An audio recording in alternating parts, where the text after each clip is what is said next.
कौतुकाची गोष्ट आहे. माझ्या संपूर्ण टीमसाठी ही एक खूप मोठी कौतुकाची थाप आहे विशेष म्हणजे.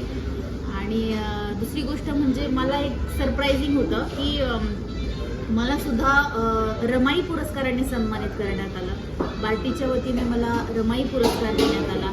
So thank you so much sir की तुम्ही आम्हाला एवढी मोठी संधी दिली.